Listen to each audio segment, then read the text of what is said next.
चलो। Hi everyone, मैं हूं कुमार संजू सर। एक बार फिर से आप सभी का हार्दिक स्वागत करता हूं अपने आज के सेशन में। जैसा कि आपको ज्ञात है कि अभी हम लोग जो सेशन करा रहे हैं वो स्पेसिफिकली यूजीसी नेट से एसोसिएटेड है और इसमें हम लोग अभी लिटरेरी क्रिटिसिज्म को कर रहे हैं। और बेसिकली लिटरेरी क्रिटिसिज्म की शुरुआत हमने वहाँ से की है जो हमारे पीजीटी जीआईसी जो यूपी का पीजीटी होने वाला है उसमें भी आप जान ही रहे हैं मैथ्यू नोट दिए गए हैं, तो उनका the study of poetry obviously उससे क्वेश्चन आते ही आते हैं, तो उसके लिए बेनिफिशियल होगा। आगे जो जीडीसी जीआईसी का जो एग्ज़ाम होने वाला है या फिर जो एलटी का आगे आने वाला एग्ज़ाम है उसके लिए भी बेनिफिशियल है। बेसिकली हम आपको ये क्रिटिसिज्म इस तरीके से पढ़ाएंगे कि भविष्य में कहीं भी अगर आप किसी भी स्टेट में एग्ज़ाम दे रहे हैं और अगर इस पोर्शन से प्रश्न बनता है तो आपसे वो प्रश्न नहीं छूटेगा। तो इससे पहले हम लोगों ने पढ़ा था the tradition and individual talent. अगर आपने नहीं देखा है तो उसको एक बार जाकर के देखिएगा, तब आपको समझ में आएगा कि किस चीज तरीके से चीज़ों को एक्सप्लेन किया जा रहा है। अगर आप हमारे द्वारा पढ़ाए गए सेशन को लाइक कर रहे हैं तो ऑब्वियसली हमको लाइक और कमेंट और शेयर करना एकदम ही ना भूलें, ताकि जितना आप हमें लाइक कमेंट और शेयर करेंगे उतना ज़्यादा मोटिवेशन मिलता है और आगे बढ़ने का भी जो है एक स्रोत रहता है हम लोगों के पास में। तो बिना किसी देरी के शुरू करते हैं हम लोग आज के सेशन। आज के सेशन में पढ़ने वाले हैं द स्टडी ऑफ पोएट्री और इसको लिखा है मैथ्यू अर्नोल्ड जी। ठीक है, जैसा कि हमें पता है कि जो मैथ्यू अर्नोल्ड हमारे हैं इन्होंने ऐसे इन क्रिटिसिज्म लिखा है। बेसिकली जो दो पार्ट में आता है, एक आता है 1865 में और दूसरा आता है 1888 में। तो अभी यूपीएचएससी असिस्टेंट प्रोफेसर का एग्जाम हुआ था हमारे यूपी में, उसमें पूछा गया था कि basically the study of poetry है वो कब पब्लिश होती है। तो ऑब्वियसली पता होना चाहिए एसे इन क्रिटिसिज्म में पब्लिश होती है और 1880 में आती है। अब सपोज कीजिए अगर 1880 वहां ना दिया होता, 1888 लिखा होता, तो फिर ये वाला आंसर सही होता। ठीक है, मैथ्यू अर्नोल्ड जो हमारे हैं बेसिकली जैसे अभी आप पढ़ेंगे कल्चरल स्टडीज क्रिटिसिज्म में, तो कल्चरल स्टडीज के लिए मैथ्यू अर्नोल्ड जी जाने जाते हैं, क्योंकि इनका आपने वर्क पढ़ा होगा कल्चर एंड एनार्की, उसमें कल्चर स्टडी के बारे में बताया गया है। तो जब हम लोग वहां पढ़ेंगे तो उसके बारे में डिस्कस करेंगे। अभी हम लोग पढ़ रहे हैं द स्टडी ऑफ पोएट्री, इसके बाद हम लोग पढ़ेंगे मैथ्यू अर्नोल्ड जी का the function of criticism at the present.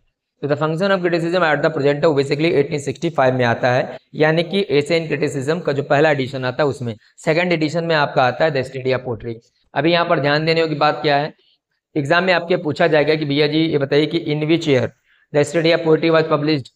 तो ऑप्शन में 1880 दिया होगा, अगर वो दिया तो वो टिक कर दो, नहीं दिया है तो फिर फाइनली जो है ये 1888 में आता है। तो अगर ये दिया है तो फिर ये वाला आंसर माना जाएगा। अब अगर आपसे कलेक्शन पूछ रहा है तो सेकंड वाला बताइएगा, सेकंड सीरीज एसे इन क्रिटिसिज्म। ठीक है, वो अब इसमें इतना सारा दे रखा है, ये हमको नहीं पढ़ना है। हम लोग वहीं पर फोकस करेंगे जहां पर हमारे लिए इंपॉर्टेंट है, जहां से प्रश्न बनाया जा सकता है। इसका मैं आपको एक ओवरव्यू दे दूं तो इसमें हम लोग क्या पढ़ने वाले हैं। बेसिकली इसमें हम लोग स्टडी करने वाले हैं पोएट्री की, कि व्हाट इज पोएट्री। ठीक है जी, तो इसमें बताया जाएगा कि बेसिकली पोएट्री जो है वो एक हाई डेस्टिनी है। तो एक टर्म याद रखना इसमें, क्या मैंने बताया, हाई डेस्टिनी।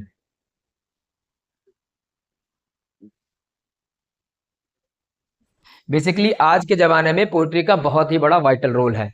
ये माना जा रहा है कि अगर सोसाइटी में थोड़ा सा इम्प्रूवमेंट लाना है तो बेसिकली हमको पोइट्री का सहारा लेना पड़ेगा। तो इसका बहुत ही ज़्यादा कीमत है हमारे लिए।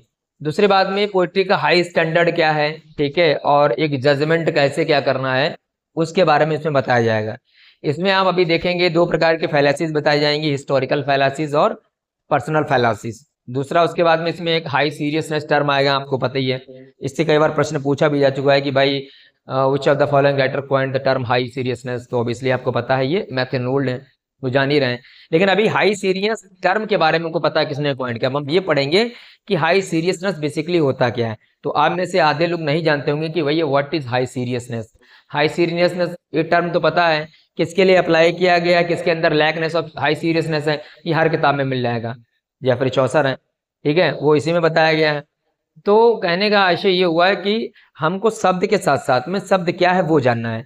तो पीजीटी में अभी आप जान ही रहे हैं कि थोड़ा सा पैटर्न चेंज हो रहा है, तो ऑब्वियसली उसको थोड़ा कंप्रीहेंसिव वे में बना रहे हैं। अब अगर ये पूछ लिया गया कि भैया विच of the following statement is not true about high seriousness, तब तो सीडी फंस जाएगी, क्योंकि ये तो पता है कि टर्म किसने कॉइन किया, लेकिन ये पता ही नहीं कि है क्या, है ना। तो ये दिक्कत हो जाएगी। तो उसको हम लोग यहाँ पर बड़े ही डिटेल से पढ़ने वाले हैं। ठीक है, तो चलिए शुरू करते हैं। बेसिकली एक समरी दिया गया यहाँ पर है, तो उसमें मेन बात करने वाले हैं कि भाई इसमें मैथ्यू अर्नोल्ड जी क्या बताएंगे। तो इसमें देखो अर्नोल्ड जी ने अटेम्प्ट किया है 2 आंसर्स क्वेश्चंस के देने का। तो उसमें पहला क्या है कि पहला तो ये बताएंगे कि what is poetry, the study of poetry में पता लग गया कि पोएट्री बेसिकली क्या है। और दूसरा है कि what is its function in human society, basically poetry क्या है और दूसरा इसका फंक्शन क्या है इन ह्यूमन सोसाइटी में। तो इन दो के आंसर्स को हम लोग इसमें देखने वाले हैं। जैसा कि आपको पता होगा कि क्या बोलते हैं उनको, विलियम वर्ड्सवर्थ जी ने कहा था कि भैया जी पोएट्री क्या है, बेसिकली ब्रीथ है and फाइनर spirit of all knowledge है। तो यहाँ पर बेसिकली मैथ्यू अर्नोल्ड जी ने वर्ड्सवर्थ को कोट किया है और उनके इस डेफिनेशन के थ्रू हम लोगों को एक्सप्लेन करना चाह रहे हैं कि जैसा कि वर्ड्सवर्थ ने कहा है कि पोएट्री बेसिकली सांस है, ठीक है, और एक फाइनर स्पिरिट है सभी प्रकार के नॉलेज की। तो कहने का मतलब ये कह रहे हैं कि अगर आपको नॉलेज चाहिए है तो सभी प्रकार के नॉलेज की जननी जो है वो पोएट्री ही है, ठीक है। और पोएट्री बेसिकली क्या करती है, पोएट्री के थ्रू जो राइटर्स है वो बेसिकली इम्प्रूवमेंट लाना चाहता सोसाइटी में, लोगों को जो है उनके वेज को मेंड करने की कोशिश करता है, उनको सस्टेन करने की, उनको इन्फॉर्म करने की, उनको डिलाइट, उनको मॉरल स्ट्रांग बनाने का काम कौन करती है, पोएट्री करती है। इसीलिए इस वाले कोटेशंस को यहाँ पर दिया गया है, ठीक है जी। तो ये चीज हमको यहाँ पर बताई जाएगी। अब इसमें हमने आपको बताया था ना, जब वो इस ऐसे को कंक्लूड करेंगे तो बेसिकली हमको 2 वार्निंग दी हैं, मतलब ये स्टूडेंट का मतलब रीडर समझिए, हम और आप में से। तो कहा है कि 2 कॉमन बेसिकली फैलेसीज होती हैं हमारे अंदर, ठीक है, क्रिटिसिज्म को लेकर के। तो एक वो है हिस्टोरिकल फैलेसी और दूसरी है पर्सनल फैलेसी, या फिर हिस्टोरिकल एस्टीमेट कह सकते हैं या फिर पर्सनल एस्टीमेट्स कह सकते हैं। तो अब आपको एक चीज यहाँ पर ध्यान देनी है, क्या, जब हमारे एग्जाम में क्वेश्चन ये आए कि who coined the term historical fallacy या फिर हिस्टोरिकल एस्टीमेट या फिर पर्सनल फैलासी या फिर पर्सनल एस्टीमेट, किसने कॉइन किया, तो सीधे आंसर हमको क्या लगाना है, मैथ्यू अर्नोल्ड, ठीक है जी। ये हमें ध्यान देना। अगर आ जाए भैया in which of the following work do you find personal estimates and personal fallacy, किस वाले वर्क में दिए गए ये 2 फ्रेजेस, तब आप आंसर लगा देंगे द स्टडी ऑफ पोएट्री, ठीक, ये चीज समझनी है। क्लियर है बात। तो इन 2 के बारे में हम लोग बात करेंगे, ठीक। बाकी इसमें एक हाई सीरियसनेस आएगा, तो आपको पता ही कि भाई यहाँ पर देख ही रहे हैं, इसमें हमको एक स्पेसिफिक टॉपिक बताया जाएगा कि चौसर महोदय के अंदर जो है बेसिकली इन्होंने बताया कि हाई सीरियसनेस की कमी है, ठीक है, और जो कि क्लासिकल पोएट्स के अंदर थी, इसीलिए इनको क्लासिकल पोएट्स नहीं माना जाता है।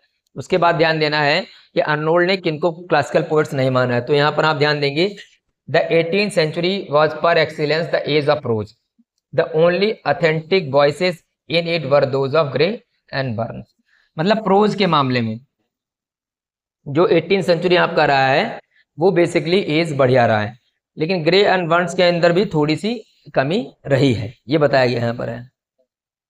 अब हम ये देखते हैं कि बेसिकली वैल्यू क्या है पोएट्री की, कि पोएट्री क्या है बेसिकली, उसको समझेंगे।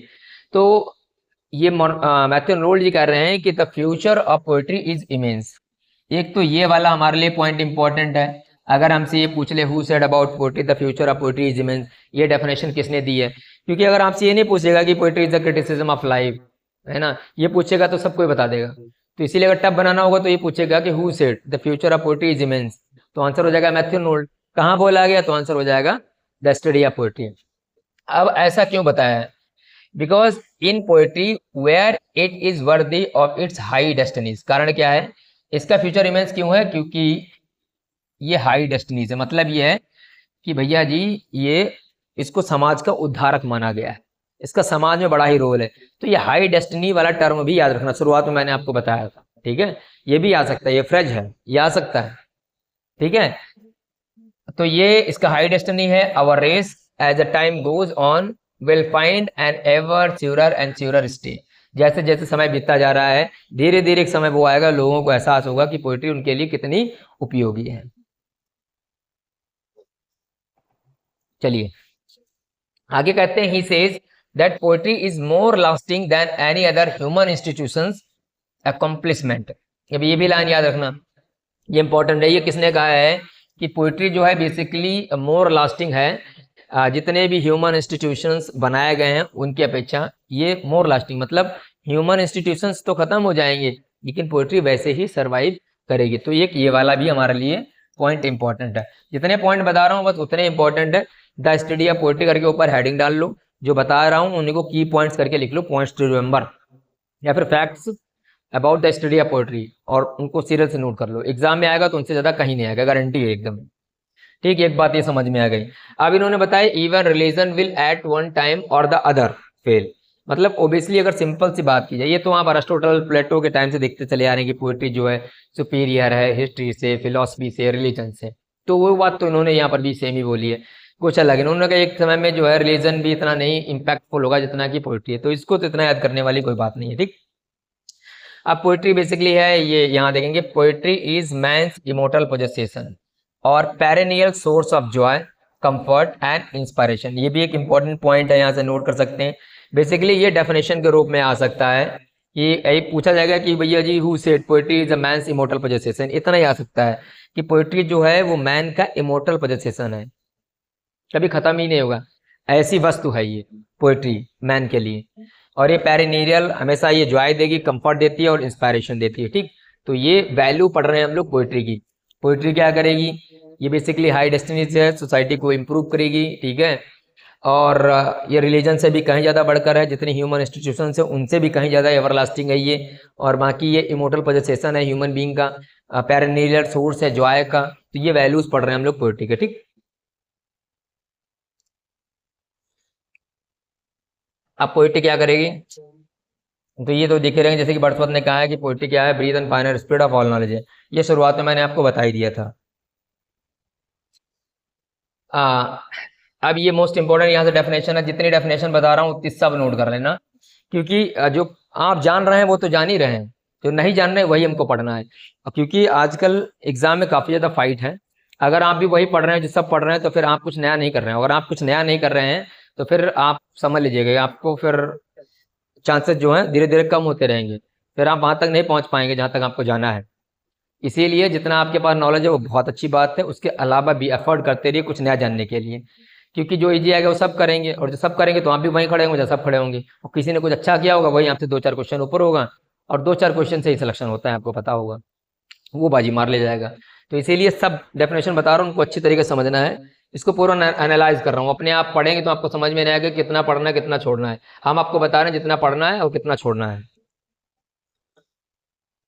पोएट्री क्या है, poetry possesses the supreme. Poetry के अंदर क्या क्या होता है, सुप्रीम पावर है सस्टेन करने का, एडिफाइंग, एडिफाइंग का मतलब होता है मोरल वैल्यूज देने का, and elevating man's to the highest possible degree. आदमी को हाईएस्ट पॉसिबल डिग्री, जहां तक उच्च लेवल तक जा सकता है वहां तक पोएट्री उनको लेके जाती है, उसको मोरली स्ट्रांग करती है। ठीक है, उनको सस्टेन करती है गलत काम करने से। तो ये पोएट्री है। ठीक है, ये हमारे लिए इंपॉर्टेंट बन गया है। अब जैसे कि सिडनी ने बोला था कि poetry is the end of poetry, मतलब पोएट्री जो है वो बेसिकली एंड है पोएट्री का। This purifying of wit, this enriching of memory. Sidney के हिसाब से ये हमारी विट को प्यूरिफाई करती है, हमारी मेमोरी को इनरिच करती है, और हमारे जजमेंट को भी इनेबल बनाती है। ठीक, ये बता रहे थे कौन, सिडनी महोदय थे। तो सिडनी महोदय से हमें कोई मतलब नहीं है, और वो भी हमसे पूछा नहीं जाएगा। हमने जितना पढ़ा है मैथ्यू नोड के बारे में, जितना मैथ्यू नोड जी ने कहा वही हमारे लिए इंपॉर्टेंट है। अब ये है नीड ऑफ एक्सीलेंट पोएट्री। अब कारण क्या है, किसके लिए हमको जो है एक्सीलेंट पोएट्री चाहिए, तो हमको समझ में आना चाहिए कि भाई देखो, therefore Mankind needs for its existence and refinement excellent poetry more than anything else. मतलब आदमी को अपने एग्जिस्टेंस के लिए, रिफाइनमेंट, एक्सीलेंट के लिए पोएट्री की जरूरत है ही।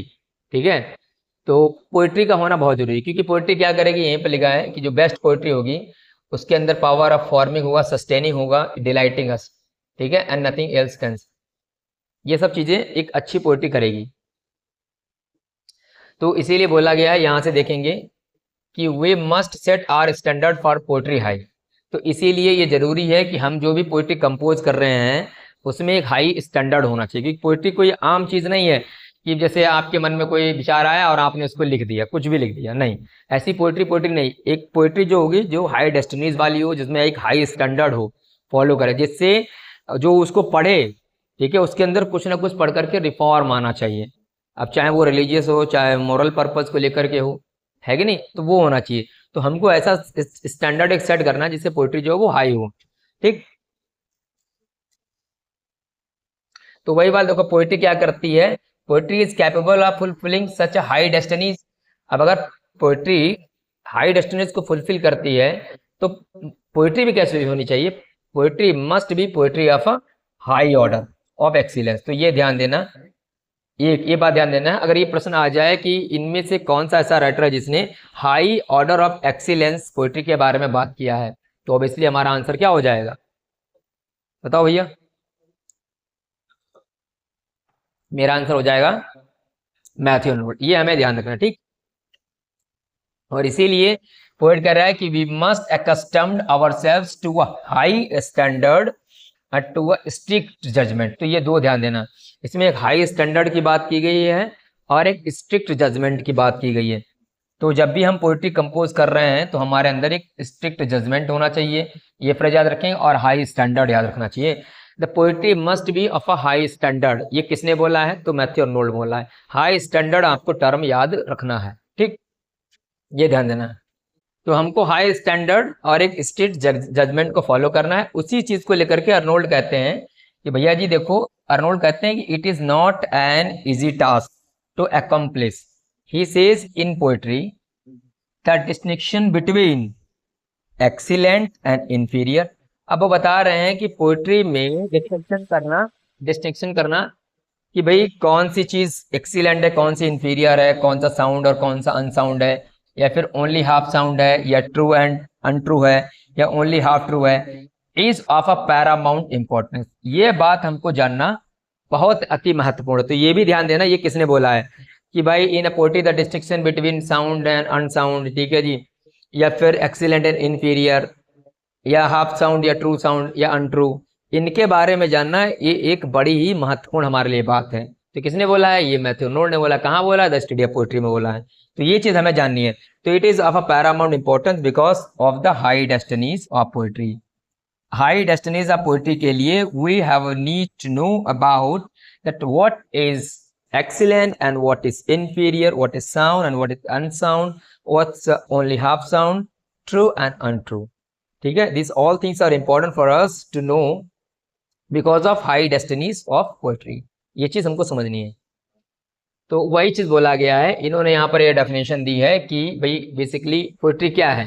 तो पोएट्री को बोला है as a criticism of life under the condition fixed for such a criticism by the laws of poetic truth and poetic beauty. अब ये ध्यान देना, पोएट्री जो है बेसिकली क्रिटिसिज्म ऑफ लाइफ होना चाहिए। क्यों, क्योंकि अंडर द कंडीशन फिक्स्ड, कुछ ऐसी कंडीशंस हैं जो फिक्स्ड हैं, इसीलिए उन्हीं के थ्रू, ठीक है, पोएट्री जो है क्रिटिसिज्म ऑफ लाइफ होना चाहिए। For such a criticism by the laws, और कैसा क्रिटिसिज्म होना चाहिए, जो पोएटिक ट्रुथ और पोएटिक ब्यूटी के हिसाब से हो। अब ये दो फ्रेज आपके सामने आ गए, ये ध्यान देना, पोएटिक ट्रुथ और पोएटिक ब्यूटी, ये मोस्ट इंपॉर्टेंट है। अब मैंने अभी आपको क्या टर्म बताए, द स्टडी ऑफ पोएट्री में आपको ध्यान देना है personal estimate, historical estimate, high standard, high seriousness, strict judgment, high destinies. अब दो टर्म और जोड़ लो, पोएटिक ट्रुथ और पोएटिक ब्यूटी, ठीक है। इन्होंने कहा कि पोएट्री को क्रिटिसिज्म ऑफ लाइफ होना चाहिए क्योंकि अंडर द फिक्स्ड कंडीशंस, और ऐसा क्रिटिसिज्म जो भी हो उसमें दो चीजें होनी बहुत जरूरी हैं, या पोएटिक ट्रुथ और पोएटिक ब्यूटी।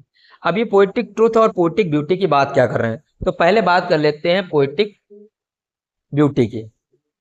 पोएटिक ब्यूटी का मतलब है एस्थेटिसिज्म, कि पोएट्री के अंदर जो आपके फिगर ऑफ स्पीचेस वगैरह हैं, ठीक है, या जो रिदम राइम है, जो मीटर आपका है ना, जिससे आपको पढ़ करके अच्छा लगे, आप डिलाइट हो, ठीक है, वो पोएटिक ट्रुथ होता है। एक्सप्रेशन कैसा है, अब अब वो पोएटिक ब्यूटी होती है। पोएटिक ट्रुथ का मतलब क्या है कि कोहेरेंस आपका कैसा है, ठीक है, उसमें आपने थॉट्स कैसे रखे हुए हैं, है ना, उसमें जो चीजें समाज में चल रही हैं उसको आपने किस तरीके से रिप्रेजेंट किया हुआ है, जिसको पढ़ करके व्यक्ति क्या होगा, वो मतलब पोएट्री क्या करेगी, उसको इंस्ट्रक्ट करेगी, निर्देश देगी कि तुमको ऐसा करना है, ऐसा करना है। तो वहां पर जहां पर पोएटिक ट्रुथ होता है वहां पर पोएट्री उसे इंस्ट्रक्ट करती है, और पोएट्री डिलाइट कहां पर करती है, जहां पर पोएटिक ब्यूटी होती है। पोएटिक ब्यूटी मतलब इस तरीके से उनके वर्ड्स को जो है इंटरवोवन किया गया है, ऑर्गेनाइज किया गया है, इस प्रकार से उसमें अलंकार वगैरह लगाए गए, फिगर ऑफ स्पीचेस का यूज किया गया है, मीटर का, राइम का किया गया है, कि आदमी को पढ़ करके मजा आ जाए।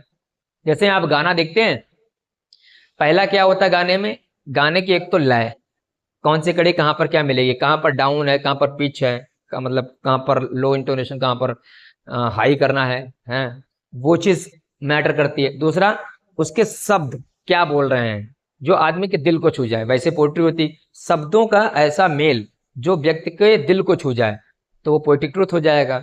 और उसको पढ़कर हमारे एकदम मजा आ गया गाना सुन करके, क्या गजब गाया है, मतलब साउंड कैसा है उसका, वो हो जाएगा आपका पोएटिक ब्यूटी। तो ये दो शब्द आपको समझने हैं, ठीक है। The spirit of our race will find as the time goes on and the other helps fail it consolation and strange. ये तो चीज हम लोग पढ़ चुके हैं, ठीक है। तो ये कुछ ऊपर वाली इंपॉर्टेंट चीज थी, वो मैंने बताई। एक चीज यहाँ ध्यान दे लो कि भाई पोएट्री क्या है, बेसिकली क्रिटिसिज्म ऑफ लाइफ, ये तो आपको पता ही है, ठीक है।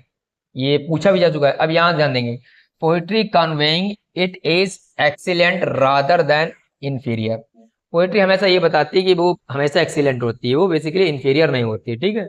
साउंड होती है, बेसिकली अनसाउंड नहीं होती है, तो ऐसी होनी चाहिए। तो ये लाइन हम लोग देख ही चुके हैं, एक बार यहाँ पर रिवाइज कर लीजिए।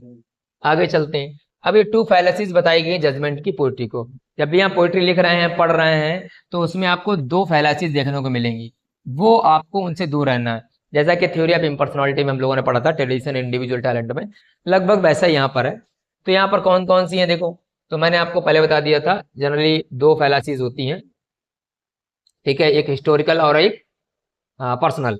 तो यहाँ पर ये कह रहे हैं कि these two fallacies generally lead us to over estimate the real order of excellence. ये दो फैलासीज जो हैं, जो रियल ऑर्डर ऑफ एक्सीलेंस है उस पोएट्री का, उसको जज कराने के लिए हमको लेके जाती इन अ पोएट और अ वर्क। तो दीज टू फैलासीज आर, कौन कौन सी हैं, तो यहाँ पर आप देख ही रहे हैं, पहला आपका हिस्टोरिक एस्टिमेट हो गया और दूसरा आपका पर्सनल एस्टिमेट हो गया, ठीक। तो अब ये हिस्टोरिक एस्टिमेट और पर्सनल एस्टिमेट का मतलब क्या है, वही तो थ्योरी ऑफ इम्पर्सनैलिटी जैसा ही है, आप उसको समझ सकते हैं। अपना खुद का रिफ्लेक्शन नहीं होना चाहिए, या फिर जैसे आपके जान पहचान का कोई बंदा किताब लिख रहा है, ठीक है, और आपका उसके साथ में जो भैया रिलेशन है, तो ऑब्वियसली आप जब उसकी पोएम को पढ़ेंगे तो आप उसको गलत नहीं बताएंगे, क्योंकि आपका लगाव उसके साथ है। या फिर वो चीज़ आपके साथ खुद घट चुकी होगी, तो वो चीज़ आपको खराब नहीं लगेगी, है कि नहीं है। तो अपने विचार जो हैं उसमें नहीं होना चाहिए, अपना खुद का कुछ जुड़ाव लगाव बायसनेस उसमें नहीं होनी चाहिए, तब आप पोइट्री को अच्छा कर पाएंगे। दूसरा, हिस्टोरिकल एस्टीमेट वगैरह, अब जैसे कोई क्लासिकल राइटर है, क्लासिकल पोएट है, या फिर कोई क्लासिकल इंसिडेंट है, उससे अगर आप अटैच्ड हैं, तो फिर वो चीज़ आपको खराब नहीं लगेगी। तो ये दो चीज़ें पोइट्री को खराब कर सकती हैं। जब ये दो चीज़ें हटा देंगे तो आपका जो है पोइट्री हाई डेस्टिनीज की हो जाएगी। तो यही कह रहे हैं कि we are frequently attempted to adopt historic estimate. अक्सर कर क्या होता है कि हम लोग हिस्टोरिक एस्टीमेट्स को ले लेते हैं, मतलब प्राचीन काल में, पुराने जमाने में जो चीज़ें लिखी गई उनको हम लोग एज इट इज़ वैसे उठा लेते हैं, कुछ भी नया करने की कोशिश नहीं करते हैं। तो फिर हमारा जो वर्क है वो उतना हाई स्टैंडर्ड का नहीं होगा, ठीक है। तो वही कह रहा है कि पर्सनल, या तो हिस्टोरिक एस्टीमेट लेंगे या फिर पर्सनल लेते हैं। तो बता रहे हैं the historic estimates generally affects our judgment when we are dealing with ancient poets. तो वही चीज़ मैंने बताया कि हिस्टोरिक एस्टीमेट हमको क्या कर देगा, अफेक्ट कर देता है, स्पेसिफिकली जब हम लोग किसी एंशिएंट पोएट्स को पढ़ रहे होते हैं। And the personal estimates when we are dealing with modern और कंटेम्प्रेरी पोएट। तो हिस्टोरिक एस्टीमेट का मतलब है एंशिएंट पोएट्स के बारे में, कोई इंसिडेंट के बारे में। और पर्सनल एस्टीमेट का मतलब जब कोई मॉडर्न या फिर कंटेम्प्रेरी टाइम के आपके फ्रेंड, कोई राइटर, कोई इंसिडेंट जिससे आपका अटैचमेंट हो, वो हमारे वर्क को इफेक्ट कर सकती है।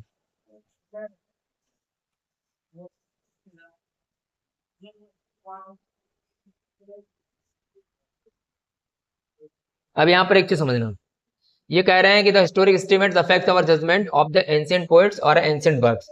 ये है ना हिस्टोरिक एस्टीमेट, ये हमारे जजमेंट को, ठीक है जी, जो भी एंशिएंट पोएट्स को लेकर के है या फिर एंशिएंट वर्क को लेकर के है, उसको अफेक्ट कर देता है। तो we usually attach historic importance to an ancient poet. Historic estimate को लगभग हम किससे जोड़ते हैं, एंशिएंट पोएट से जोड़ते हैं। तो कहने का मतलब ये दो चीजें हमारे पास में नहीं होनी चाहिए, इससे हमारा वर्क जो है खराब हो जाता है, ठीक। अब इससे क्या होगा, जब आपके अंदर दो चीजें होंगी, तो यहाँ ध्यान देना है, ये कह रहे हैं कि our critical eyes fail to discern, ये डिस्कर्न लिखा हुआ है, स्पेलिंग गलत है, the real accomplishment of an ancient poets through the halo of glory that usually surrounds us. जब ये कोई हिस्टोरिकल एस्टीमेट होगा तो उस राइटर के अंदर क्या चीज कमी रह गई थी, क्या नहीं रह गई थी, वो चीज हमको दिखाई नहीं देखी, उस वर्क को हम सही से जज नहीं कर पाएंगे कि इसके अंदर क्या कमी है। तो ये कहने का मतलब सिंपल सा है कि चाहे हिस्टोरिक एस्टीमेट हो चाहे पर्सनल एस्टीमेट हो, इन दोनों को हमें हटा देना है। ठीक है, हिस्टोरिक एस्टीमेट मतलब क्लासिकल राइटर से एसोसिएटेड, और पर्सनल का मतलब मॉडर्न से, कंटेम्पररी राइटर से या वर्क से, कोई इंसिडेंट से, वो है। तो ये चीज़ें मैंने आपको बताई थी, इसमें कुछ करने वाली बातें नहीं है। ठीक है, चलो उसको कुछ करने की जरूरत नहीं है। तो ये है, पर ये मेथनोल जो है हम लोगों को सावधान कर रहे हैं कि भाई ये सब चीज़ें जो हैं ये फैलेसिस नहीं लानी चाहिए। तो यहाँ देखते हैं, यहाँ पर Arnold says everything depends on the reality of poets classical character. If he is dubious classic, let us shift him. If he is false classic, let us explode him. तो कहने का मतलब है, अर्नोल्ड ये कहते हैं कि भाई सब कुछ जो है वो रियलिटी जो पोएट्स के क्लासिकल करेक्टर की उसके ऊपर डिपेंड करता है। अगर वो डूबियस है, क्लासिक है, तो फिर वही लेट अस शिफ्ट हिम, तो उसको हमको छोड़ देना चाहिए। अगर मान लो फॉल्स क्लासिक है तो लेट अस एक्सप्लोड हिम, उसे एकदम कतई दूर कर देना चाहिए। वो सिंपल सा, इतना सारा कहने का कोई मतलब नहीं, सिंपल सी बात समझो यार, हिस्टोरिक एस्टीमेट नहीं लानी चाहिए, बस खत्म। बाकी इसमें कुछ नहीं है। वैसे पर्सनल एस्टीमेट है, ये हम बता ही चुके हैं आपको हैं, और इसमें कुछ ज़्यादा कहने वाली बात नहीं है। जैसे यहाँ पर एक बार एक्सप्लेन कर दे रहा हूँ आपके सेटिस्फेक्शन के लिए। ये कह रहे हैं अवर पर्सनल अफर्मिटीज, हमारे जो संबंध हैं, लाइकिंग्स हैं या डिसलाइकिंग्स हैं, and circumstances have a great power to sway our estimates of this और दैट पोएट्स वर्क। तो जब हमारे लाइकिंग, डिसलाइकिंग, पर्सनल अफर्मिटीज, या फिर कह सकते हैं जो है एफिनिटीज, ये किसी भी वर्क, किसी भी पोएट के वर्क को एवेल्युएट करने में जो है अफेक्ट कर सकती हैं। तो ये हमको पर्सनल एस्टीमेट अपना नहीं लाना चाहिए। आपका चाहे कोई दोस्त हो या ना हो, आपके जान पहचान का हो या ना हो, उसको एक साइड में कर करके रियलिटी में उसने क्या लिखा है, क्या उसका वर्क बढ़िया है, क्या उसका एक्सप्रेशन बढ़िया है, एस्थेटिक यानी कि पोएटिक ट्रूथ, पोएटिक ब्यूटी है या नहीं है, उस चीज पर अगर आप एनालाइज करते हैं, then you will come to know whether that particular work is up to level और नॉट। ठीक, अभी इसी में आपको बताए टच स्टोन मेथड आता है। अब इन्होंने बताया कि किसी भी वर्क को अगर हमको जज करना है, देन हाउ वी विल जज। तो उसके लिए इन्होंने एक टच स्टोन मेथड दिया है मैथनोड ने। इसके आधार पर हम किसी वर्क को जज करेंगे कि बेसिकली ये हाई स्टैंडर्ड का है या नहीं है, हाई सीरियसनेस इसमें है या नहीं है। अब आपको दिमाग में ये आना चाहिए कि भाई what is the touchstone method. तो touchstone method is nothing but is a combination of high seriousness, है ना। And what is high seriousness? High seriousness is nothing but a combination of poetic truth and poetic beauty. बात दिमाग में आई नहीं है?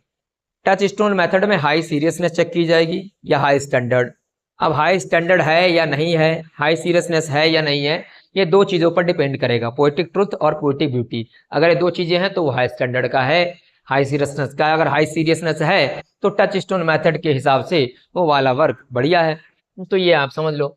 अब ये कुछ क्लासिकल राइटर्स बताएंगे, ठीक है, दांते वगैरह हैं उसमें जो है, ये मिल्टन को भी ले रहे हैं, शेक्सपियर को भी लेंगे। उनके वर्क के आधार पर कहते हैं दो चार लाइन ले लो, और उसी के आधार पर किसी वर्क को आप जज करेंगे, और उसमें पाइए कि इसमें पोएटिक ट्रूथ, पोएटिक ब्यूटी है कि नहीं। अगर है तो फिर वो वर्क बढ़िया है, और नहीं है तो फिर वो नहीं है। ये चीज़ इसमें बताई गई जो मैंने आपको यहाँ पर ऐसे बता दी। ठीक है, चलो वही। अब यहाँ पर जैसे इन्होंने यहाँ पर बताया गया कि we should take recourse to the concrete examples, जैसे होमर हो गए, वर्जिल हो गए, दांते हो गए, सोफोक्लिस हो गए। ठीक है जी, ये एंशियंट ग्रीक राइटर्स हैं, ठीक, और रोमन पोइट्स हैं। इसमें शेक्सपियर और मिल्टन है, ये इंग्लिश के राइटर इन्होंने बता दिए। ठीक है, may be taken models for judging the order of excellence in a modern poet और अ वर्क। इन्होंने कहा है कि टच स्टोन मेथड के आधार पर अगर आप किसी भी राइटर के वर्क को जज करना चाहते हैं, तो आप एंशियंट ग्रीक राइटर या फिर रोमन पोएट जैसे कि होमर, वर्जिल, दांते, सोफोक्लीज, उनको ले लो, या फिर इंग्लिश राइटर में शेक्सपियर, मिल्टन की कुछ लाइन ले लो। उन लाइंस के आधार पर आप जज कीजिए कि बेसिकली ये वर्क हाई स्टैंडर्ड का है या नहीं है। तो अब आपसे एक क्वेश्चन आ सकता है कि भैया जी कौन से ऐसे दो इंग्लिश राइटर हैं जिनको मैथनोड जी ने अपने वर्क में जो है जगह दी है? तो आंसर हो जाएगा, एक शेक्सपियर है आपके, और एक होगा ये मिल्टन। तो ये हमारे सिलेबस में आ सकते हैं। पीजीटी नेट लेवल में आ सकता है कि इनमें से कौन सा राइटर जो है वो मेंशन नहीं किया गया है। तो होमर, वर्जिल, दांते, सोफोक्लीज, ठीक है, ये आपके दे रखे हैं। एक्लीस ये नहीं दिया है, तो जो दिए हैं वही माने जाएंगे। वही हाई सीरियसनेस बेसिकली क्या देखिए, high seriousness according to Aristotle is the hallmark of great poetry. तो ये अरिस्टोटल के हिसाब से हाई सीरियसनेस कुछ नहीं है, एक हाल मार्क माना जाता है कि कोई पोएट्री बढ़िया है या नहीं है। तो अब वही बोला, देखो the best poetry possesses high truth and high seriousness. तो वही चीज बोला है कि जो बेस्ट पोएट्री होगी उसमें हाई ट्रूथ होगा और हाई सीरियसनेस होगा। तो हाई सीरियसनेस का मतलब मैंने आपको पहले बता दिया, वही होता है स्टैंडर्ड, ठीक है। तो अर्नोल्ड ने एस्क्राइब किया high seriousness to the grand style. अब ये मोस्ट इंपॉर्टेंट वर्क है, ठीक है। एक क्वेश्चन ये भी आता है कि ग्रांड स्टाइल टर्म किसने दिया है। तो ग्रांड स्टाइल टर्म किसने दिया है, मैथ्यू आर्नोल्ड ने दिया है। कहाँ दिया, द स्टडी ऑफ पोएट्री में दिया है। तो ये कह रहे हैं भाई हाई सीरियसनेस कहाँ लेके जाता है, ग्रांड स्टाइल में, ठीक है। ग्रांड स्टाइल क्या है, तो यहाँ समझेंगे।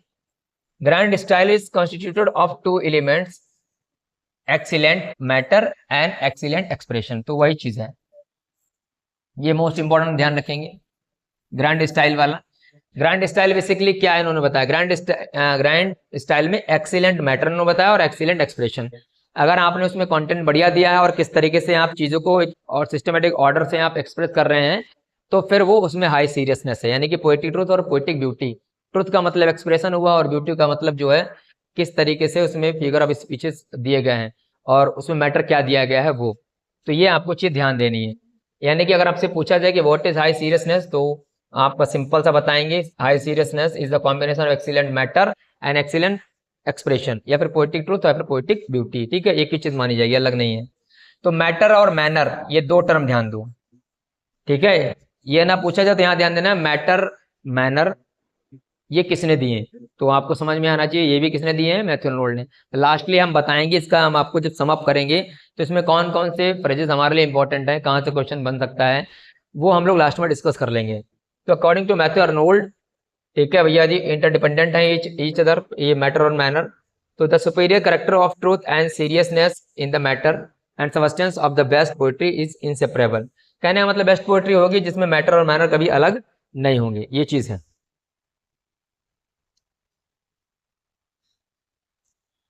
अब ये देखो ये लिखा है ना, पोएटिक ट्रूथ क्या है, इसमें ये मैटर हो गया, ठीक है जी। और बाकी पोएटिक ये आपका लिखा हुआ है यहाँ पर, ये so far also we may be sure will high poetic stamp. तो पोएटिक का ये आपका क्या हो गया था, ट्रुथ हो गया, और पोएटिक ब्यूटी में ये आपकी जो है स्टाइल वगैरह आ जाएगी, मैनर आ जाएगा, ठीक, ये चीज हो गई। तो ये दो चीजें आपके लिए महत्वपूर्ण है। चलिए ग्रैंड स्टाइल में तो ये टर्म दे ही दिया गया है, उसको तो हम लोग देख ही चुके हैं, तो इसको नहीं दिखा। अब इसमें इन्होंने बताया कि इंग्लिश में कौन कौन लोग क्लासिकल्स थे, ठीक है। तो ये देखेंगे, देखो चौसर इज द, इसको समझना अच्छी तरीके से, Chaucer is the earliest follower of the French and Italian classical in the English language. तो आपको पता है कि चौसर ने जो है फ्रेंच को और इंग्लिश को फॉलो किया था। He is the father of the splendid English poetry. तो आपको पता है कि मैथ्यू आर्नोल्ड ने ही इनको फादर ऑफ इंग्लिश पोएट्री बोला है ना, ये तो आपको पता ही होगा। इन्हीं ने बोला है कि इनके अंदर हाई सीरियसनेस की कमी है, ठीक है, और इन्होंने इनको क्लासिक नहीं माना है। He is great in himself. He does not need the assistance of the historic estimate. He is a great both in substance and of style. He takes a large, free and synthetic view of human life. ये सब चीजें उन्होंने की हैं, लेकिन इनके अंदर जो है एक चीज की कमी थी, वो आपको आगे पता लगेगा।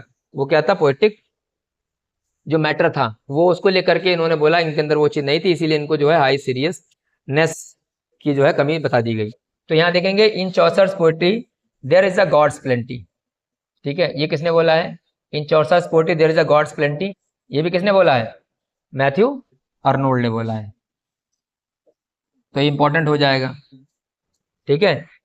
His readers are enamored of his divine liquidness of diction, his divine nudity of movement, his gold dewdrops of speech. He is the well of English undefiled. तो ये भी वर्ड जो है फ्रेंच चौसर के लिए यूज किया गया है, ठीक है जी। He is the well of English undefiled, ये मोस्ट इंपॉर्टेंट में लगा रहे हैं, ठीक। ये द स्टडी ऑफ पोएट्री से है।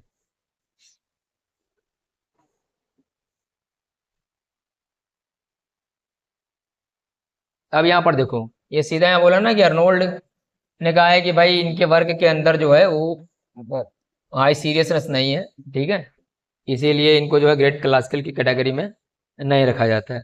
मेन मेन चीज हम लोग देखेंगे, बाकी तो नहीं है। तो शेक्सपियर एंड मिल्टन के बारे में बोला, Arnold says that there can not be two opinion that Shakespeare and Milton are the two greatest English classic.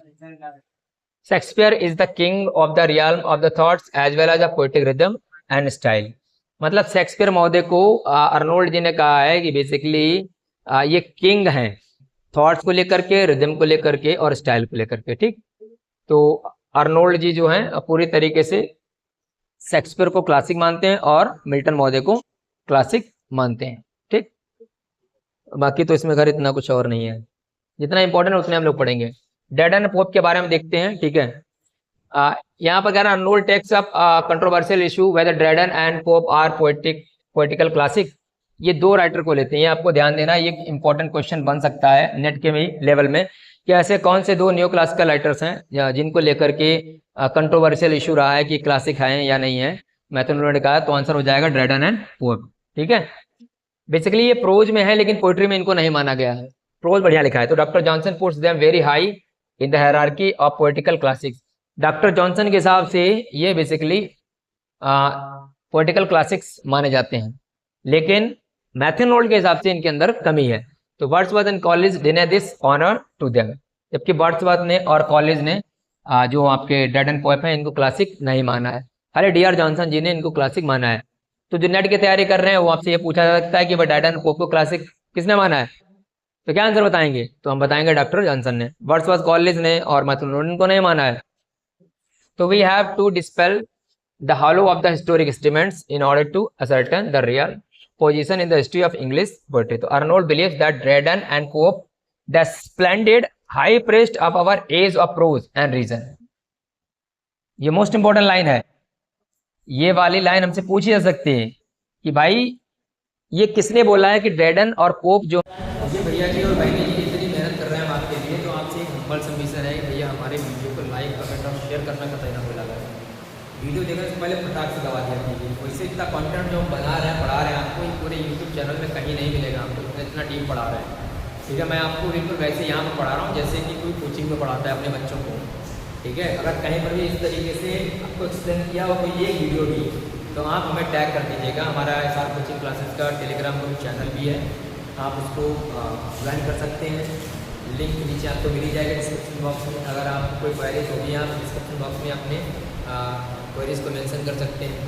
और दूसरी सबसे महत्वपूर्ण बात है कि अभी हमारा जो एग्ज़ाम था वो PGT का टल गया है, तो PGT का भी हम लोग जो है टेस्ट सीरीज बेसिकली चला रहे हैं। अगर आप इसको इंटरेस्टेड है तो डिस्क्रिप्शन बॉक्स में जो नंबर दिए गए हैं उस पर आप कॉन्टेक्ट करके इन्फॉर्मेशन ले सकते हैं, या फिर जो टेलीग्राम चैनल हमारा SR कोचिंग क्लासेस का उस पर आप क्वेरी करके पूछ सकते हैं। ठीक है जी, अभी बिल्कुल रिसेंटली हमने शुरू किया है। हम आपको वो सारे इंपॉर्टेंट क्वेश्चन करा रहे हैं जहाँ से प्रश्न बनाए जा सकते हैं।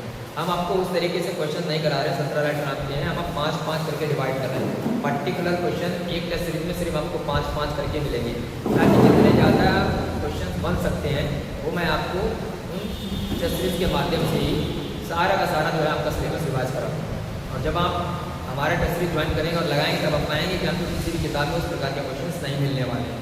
एकदम नए लेटेस्ट पैटर्न पर पूरा फोकस करके एग्ज़ाम ओरिएंटेड सारे क्वेश्चन कराए गए हैं। आप ज्वाइन करने से पहले सैम्पल पेपर भी हमारा देख सकते हैं क्वेरी कर। ठीक है, तो चलिए शुरू करते हैं। तो हम लोग बात कर रहे थे ड्रेडन और पोप की, तो उन्होंने बोला है मैथनोड जी ने, उन्होंने कहा है कि ड्रेडन पोएट में they are the master of the art of persecution. ये मोस्ट इंपॉर्टेंट लाइन है। ये प्रश्न आ सकता है कि भैया कि who called Pope and Dryden that they are the masters of the art of persecution, तो आंसर हो जाएगा मैथनोड। या फिर ये वाला प्रश्न आ जाए कि in which of the following were Matthew Arnold said that Dryden and Pope were the master of art of versification, तो आंसर हो जाएगा the study of poetry. The study of poetry अगर ऑप्शन में नहीं तो एशियन क्रिटिसिज्म दिया गया होगा, सेकंड एडिशन वाला वाली। ठीक है जी, अब दिक्कत ये थी कि इनकी पोएट्री के अंदर सब कुछ था, फोर्स था, विगर था, एडमायर था और एक्यूरेसी। दिक्कत ये थी कि भैया जी इनके वर्ग के अंदर ये हाई सीरियसनेस नहीं था। Poetry does not have that indispensable stamp of high seriousness, stamp नहीं लगाता हाई सीरियसनेस का। क्यों? क्योंकि अर्नोल्ड जी ने कहा है कि पोएट्री जो होनी चाहिए that must be application of ideas to the life होना चाहिए। But here in the work of Matthew Arnold and John Dryden we will find out that there is not an application of ideas to the life, right?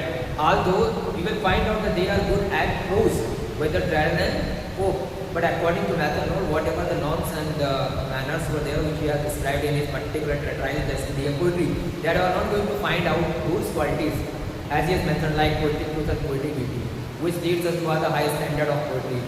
So that particular high standard poetry was not available in the works of Matthew Noel, in the work of Dryden and Pope. That's why Matthew Noel has called that there is not the stamp of high seriousness in the works of Pope and Dryden.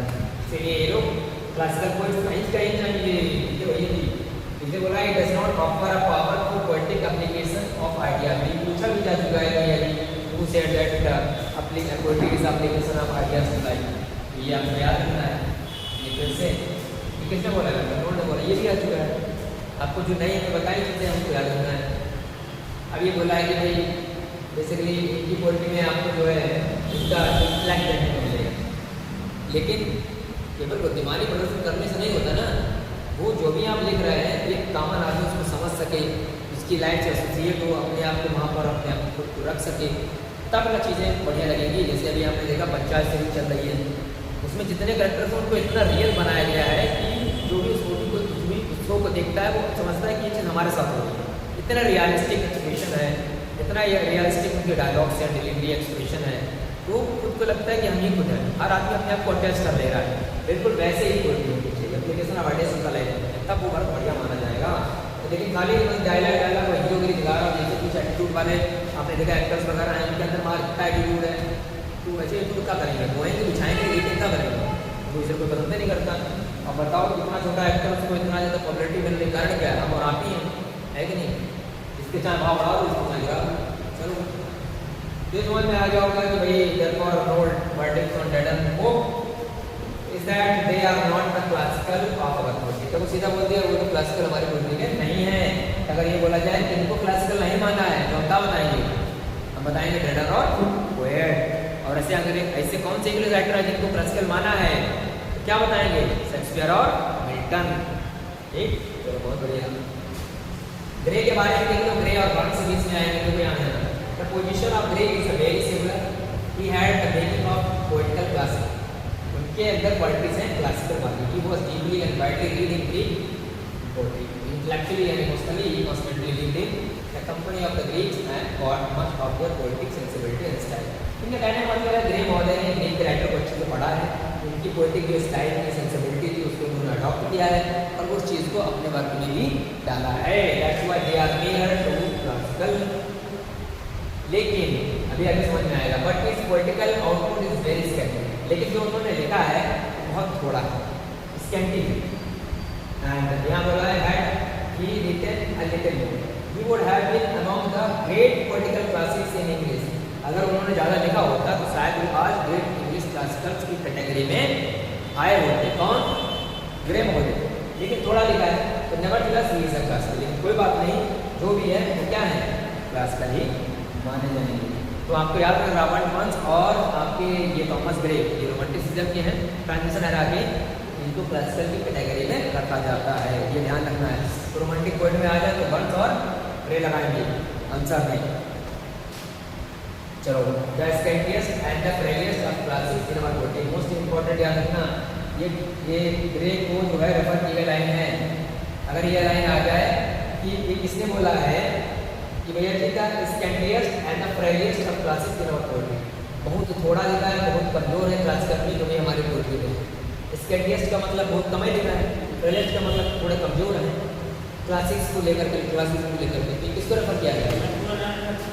हाँ, grey को कहा. ये most important line है जो पूरा की record कर दिए, पोस्टमार्टम कर दिए इसका. बर्न्स को देख लो. Finally about considered the claim of Burns as a political classic. He did much of his poetry deals with his Scotland. Robert Burns की पोएट्री की स्टडीज करनी है, आपको बताओ ना कि लाइफ की स्टडीज करती है और उनको बेसिकली क्लासिकल मानना भी होने हैं. तो in this respect we can put down as a provincial poet. अब रॉबर्ट बर्न्स को क्या बोला जाता है? Provincial poet.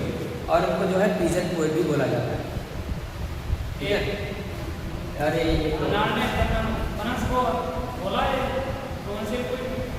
अरे एक और नाम भूल गया जिनको बुरे गया उनको बोला जाता, दिमाग पर से स्लिप कर गया. अगर आप इसे पता है तो एक वर्ड जिसे बोला जाता है उसको देखिए. ठीक है, कमेंट बॉक्स में दिमाग पर से. At there is in this poetry something above and beyond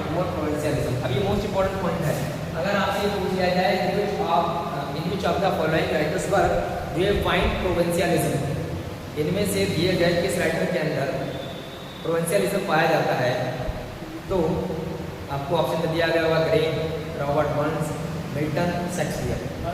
Robert Burns लगाइए। तो ये स्टैंडर्ड क्वेश्चन है कि नहीं है, किसी किताब में मिल जाए तो हमसे कहना, कहीं नहीं मिलेगा। या कोई नहीं, कोई मास्टर ऐसा बता दिया तो बता देना, कोई नहीं बताया उसको। चलिए, तो इन्होंने बोला है there is at times a fierce catholic and tourist should criticism of life at moments when you display the high seriousness. ये देखो इनके बारे में अंदर क्या मिलता है, हाई सीरियसनेस। तो अब यहाँ पर थोड़ा ध्यान देंगे कि therefore Arnold awards the judgment on him not the classical nor with the excellent high seriousness of the great classical nor with the verse rising to the criticism of life and virtue like theirs, but a poet through the truth of substance and mentioning to the style giving us a poetry sound to the मतलब उतना ज़्यादा नहीं, लेकिन इनके अंदर जो है classicism वाली क्वालिटी इनको मिलती है। तो अर्नोल्ड्स कंटेम्परेरीज को लेकर के क्या ही बोलना, जैसे कि देखो ये वर्ड्सवर्थ हो गए, बर्न्स हो गए, शैली, ये इस तरह के ऐसी चीज ये आइडल है। तो they were near to him in times that he was afraid that the statement of their poetry would be literally take on a personal. तो difficult for a contemporary to take a detest movement without ये the touchiest. मतलब लिखा है कि ये contemporary थे, contemporary writer के work को अगर जज करना है तो कहीं ना कहीं अपना अटैचमेंट रहेगा, तो उनके वर्क को सही से जज नहीं कर पाएंगे, इसलिए उनको इन्होंने छोड़ दी। और इस तरीके से आपका स्टडी अप्रोच पूरा कंप्लीट हो गया। इसमें हम लोगों ने क्या देखा है, इसमें एक बार हम देख लेते हैं फटाफट। देखो इसमें आपको जो टर्म दिख रहे हैं वो हमने पढ़े हैं, हाई सीरियसनेस, ठीक है, और स्ट्रिक्ट जजमेंट, ठीक है,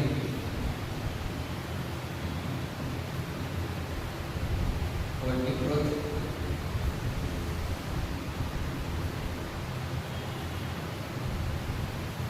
poetic beauty, manner and matter पढ़ा, पर्सनल एस्टीमेट पढ़ा, personal estimate of historical estimate पढ़ा, ठीक है, और application of idea to the life पढ़ा, क्रिटिसिज्म ऑफ लाइफ हम लोगों ने वो डेफिनेशन को देख लिया। और बाकी हाई स्टैंडर्ड तो हाई सीरियसनेस हाई स्टैंडर्ड की बात की है। इसमें हम लोगों ने कौन कौन राइटर पढ़ा, इसमें हम लोगों ने मिल्टन को, शेक्सपियर को, रॉबर्ट बर्न्स को, ग्रे को, ड्रेडन को, पोप को, ठीक है। ड्रेडन और पोप को आटा पर्टिकुलर वर्सी, ठीक है, वर्सिफिकेशन के लिए उनको जो है प्रेज किया है। और जो हमारे ग्रे हैं उनको स्कैंडियस्ट और फ्रेलेस्ट बोला है क्लासिकल पोएट्री को लेकर के।